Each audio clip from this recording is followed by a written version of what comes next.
Chapter 24. Julius takes a hand. In his suite at Claridge's, Kremenin reclined on a couch and dictated to his secretary in sibilant Russian. Presently, the telephone at the secretary's elbow purred, and he took up the receiver, spoke for a minute or two, then turned to his employer. "Someone below is asking for you." "Who is it?" "He gives the name of Mr. Julius P. Hersheimer." "Hersheimer?" repeated Kremenin thoughtfully. "I have heard that name before. His father was one of the steel kings of America," explained the secretary, whose business it was to know everything. "This young man must be a millionaire several times over." The other's eyes narrowed appreciatively. "You had better go down and see him, Ivan. Find out what he wants." The secretary obeyed, closing the door noiselessly behind him. In a few minutes he returned. "He declines to state his business, says it is entirely private and personal, and that he must see you." "A millionaire several times over," murmured Kremenin. "Bring him up, my dear Ivan." The secretary left the room once and returned, escorting Julius. "Monsieur Kremenin," said the latter abruptly. The Russian, studying him attentively with his pale, venomous eyes, bowed. "Pleased to meet you," said the American. "I've got some very important business I'd like to talk over with you, if I could see you alone." He looked pointedly at the other. "My secretary, Monsieur Grieber, from whom I have no secrets." "That may be so, but I have," said Julius dryly. "So I'd be obliged if you'd tell him to scoot." "Ivan," said the Russian softly, "perhaps you would not mind retiring into the next room." "The next room won't do," interrupted Julius. "I know these ducal suites, and I want this one plumb empty except for you and me. Send him round to a store to buy a pennorth of peanuts." Though not particularly enjoying the American's free and easy manner of speech, Kremenin was devoured by curiosity. "Will your business take long to state?" "Might be an all-night job if you've caught on." "Very good, Ivan. I shall not require you again this evening. Go to the theater. Take a night off." "Thank you, Your Excellency." The secretary bowed and departed. Julius stood at the door watching his retreat. Finally, with a satisfied sigh, he closed it and came back to his position in the center of the room. "Now, Mr. Hersheimer, perhaps you will be so kind as to come to the point." "I guess that won't take a minute," drawled Julius. Then, with an abrupt change of manner, "Hands up, or I'll shoot." For a moment, Kremenin stared blindly into the big automatic. Then, with almost comical haste, he flung up his hands above his head. In that instant, Julius had taken his measure. The man he had to deal with was an abject physical coward. The rest would be easy. "This is an outrage!" cried the Russian in a high, hysterical voice. "An outrage! Do you mean to kill me?" "Not if you keep your voice down. Don't go edging sideways towards that bell. That's better. What do you want? Do nothing rashly. Remember, my life is of the utmost value to my country. I may have been maligned. I reckon," said Julius, "that the man who let daylight into you would be doing humanity a good turn.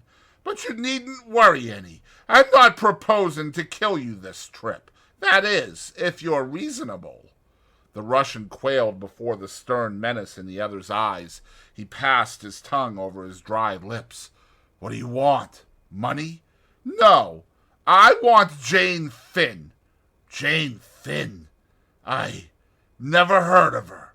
"You're a darned liar. You know perfectly who I mean. I tell you I've never heard of the girl." "And I tell you," retorted Julius, "that little Willie here is just hopping mad to go off." The Russian wilted visibly. "You wouldn't dare." "Oh, yes, I would, son." Kremenin must have recognized something in the voice that carried conviction, for he said sullenly, "Well, Granted, I do know who you mean. What of it? You will tell me now, right here, where she is to be found. Kremenin shook his head. I daren't. Why not? I daren't. You ask an impossibility. Afraid, eh? Of whom? Mr. Brown? Ah, that tickles you up. There is such a person, then. I doubted it, and the mere mention of him scares you stiff. I have seen him, said the Russian slowly, spoken to him face to face. I did not know it until afterwards. He was one of a crowd. I should not know him again. Who is he really? I do not know, but I know this. He is a man to fear. He'll never know, said Julius.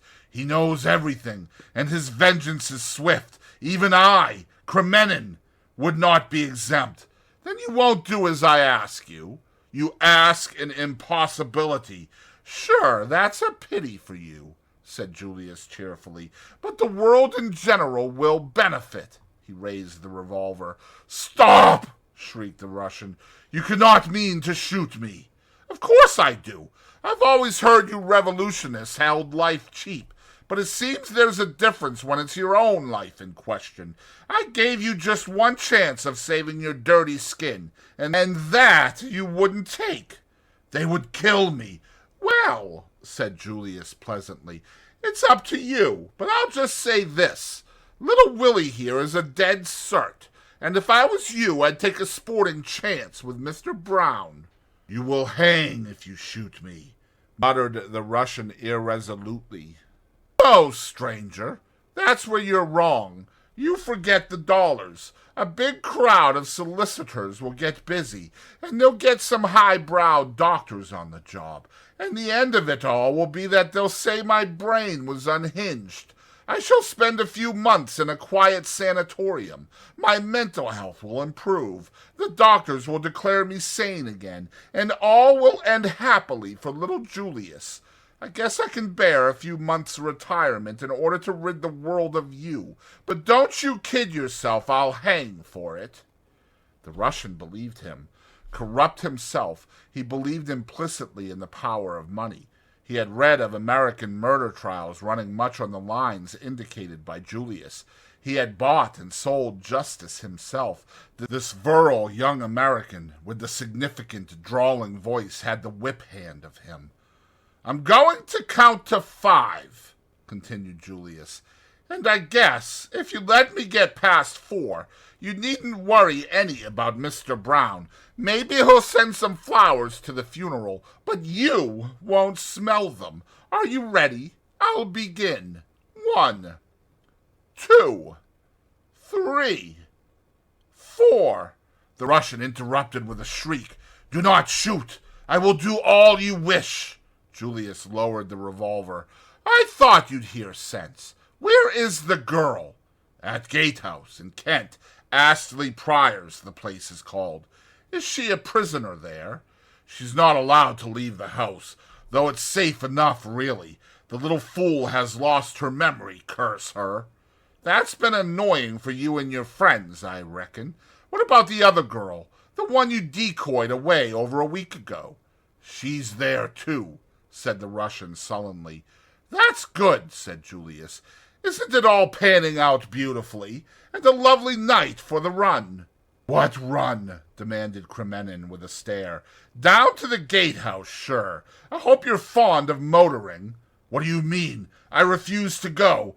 Now don't get mad. You must see I'm not such a kid as to leave you here. You'd ring up your friends on that telephone first thing. Ah, he observed the fall on the other's face. You see, you'd got it all fixed. No, sir, you're coming along with me. This your bedroom next door here. Walk right in. Little Willie and I will come behind. Put on a thick coat. That's right. Fur-lined. And you a socialist. Now we're ready. We walk downstairs and out through the hall to where my car's waiting. And don't you forget I've got you covered every inch of the way. I can shoot just as well through my coat pocket. One word, or a glance even, at one of those liveried menials, and there'll sure be a strange face in the sulphur and brimstone works. Together they descended the stairs and passed out to the waiting car. The Russian was shaking with rage. The hotel servants surrounded them. A cry hovered on his lips, but at the last minute his nerve failed him. The American was a man of his word. When they reached the car, Julius breathed a sigh of relief. The danger zone was past. Fear had successfully hypnotized the man by his side. "Get in," he ordered. Then, as he caught the other's sidelong glance, "No, the chauffeur won't help you any. Naval man. Was on a submarine in Russia when the revolution broke out. A brother of his was murdered by your people. George." "Yes, sir." The chauffeur turned his head. "This gentleman is a Russian Bolshevik. We don't want to shoot him, but it may be necessary. You understand?" "Perfectly, sir. I want to go to Gatehouse in Kent. Know the road at all?" "Yes, sir. It will be about an hour and a half's run." "Make it an hour. I'm in a hurry." "I'll do my best, sir." The car shot forward through the traffic. Julius ensconced himself comfortably by the side of his victim. He kept his hand in the pocket of his coat, but his manner was urbane to the last degree. "There was a man I shot once in Arizona," he began cheerfully. At the end of the hour's run, the unfortunate Kremenin was more dead than alive. In succession to the anecdote of the Arizona man, there had been a tough from Frisco and an episode in the Rockies. Julius's narrative style, if not strictly accurate, was picturesque.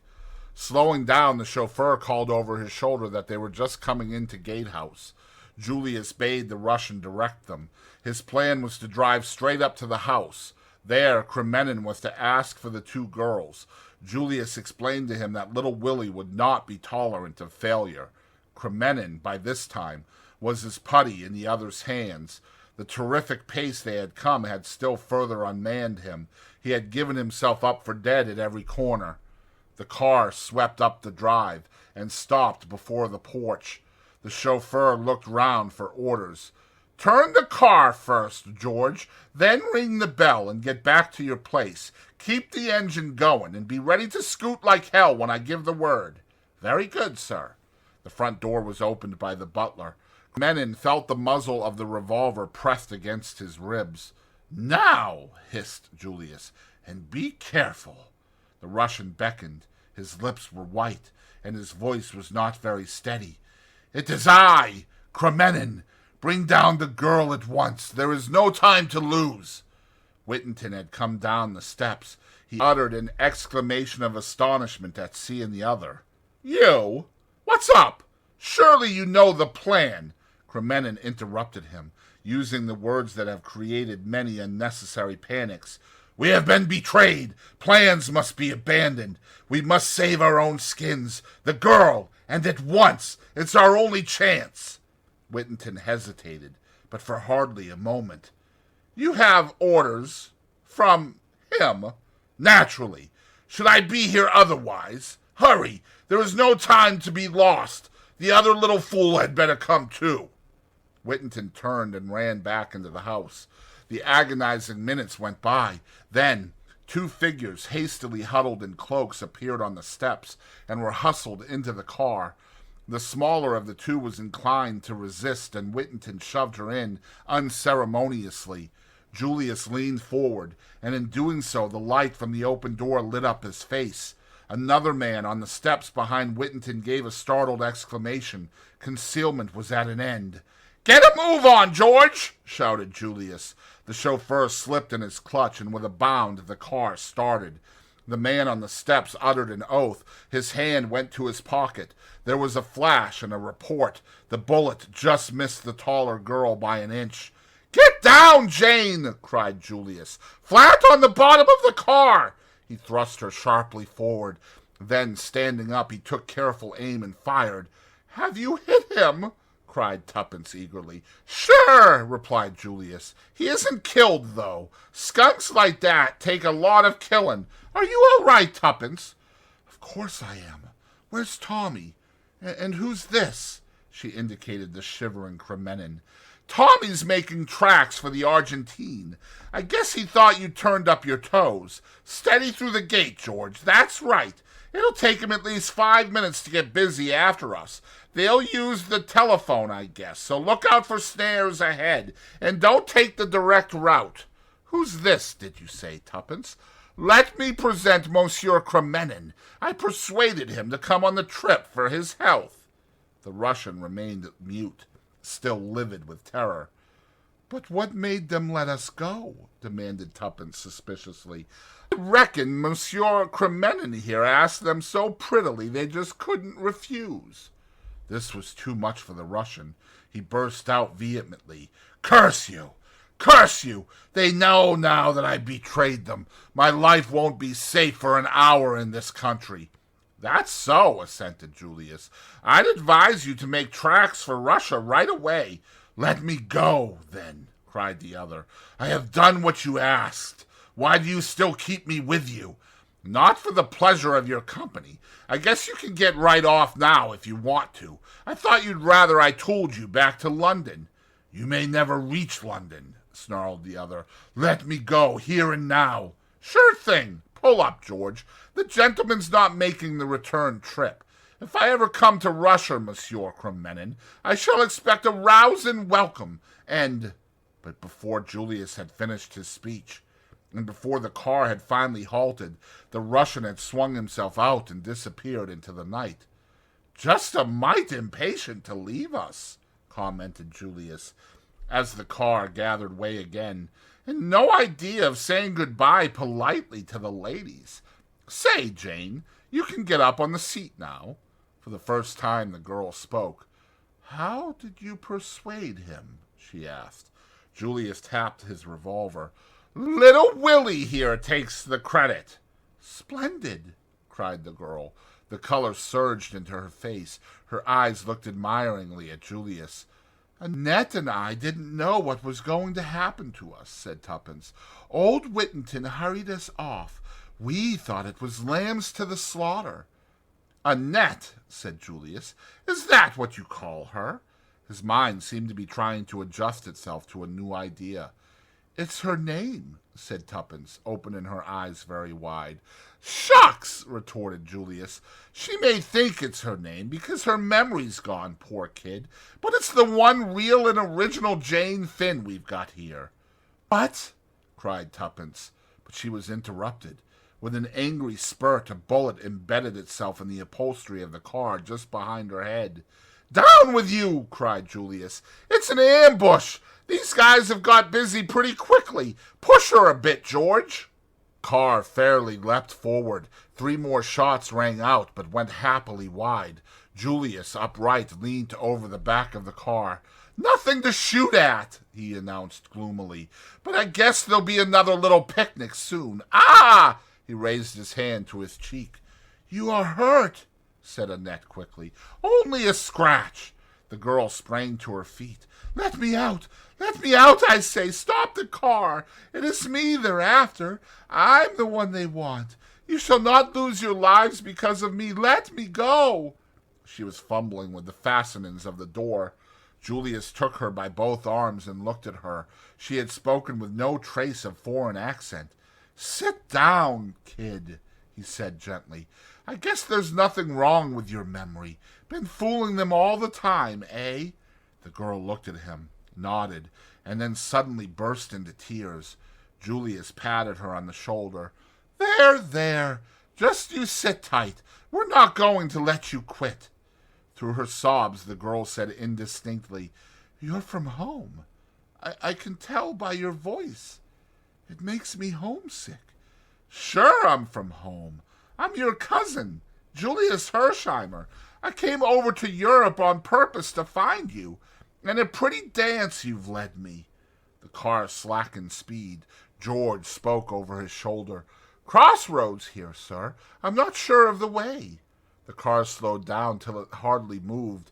As it did so, a figure climbed suddenly over the back and plunged head first into the midst of them. Sorry, said Tommy, extricating himself. A mass of confused exclamations greeted him. He replied to them severally. Was in the bushes by the drive. Hung on behind. Couldn't let you know before at the pace you were going. It was all I could do to hang on. Now then, you girls, get out." "Get out?" "Yes. There's a station just up that road. Train due in 3 minutes. You'll catch it if you hurry." "What the devil are you driving at?" demanded Julius. "Do you think you can fool them by leaving the car?" "You and I aren't going to leave the car. Only the girls." "You're crazed, Beresford. Stark staring mad. You can't let those girls go off alone. It'll be the end of it if you do." Tommy turned to Tuppence. "Get out at once, Tuppence. Take her with you, and do just as I say. No one will do you any harm. You're safe. Take the train to London. Go straight to Sir James Peel Edgerton. Mr. Carter lives out of town, but you'll be safe with him."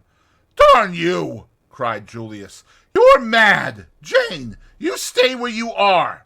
With a sudden, swift movement, Tommy snatched the revolver from Julius's hand and leveled it at him.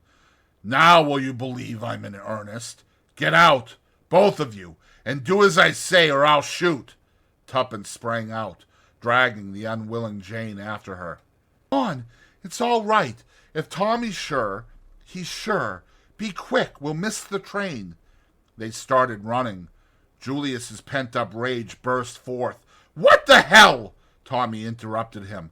"Dry up. I want a few words with you, Mr. Julius Hersheimer."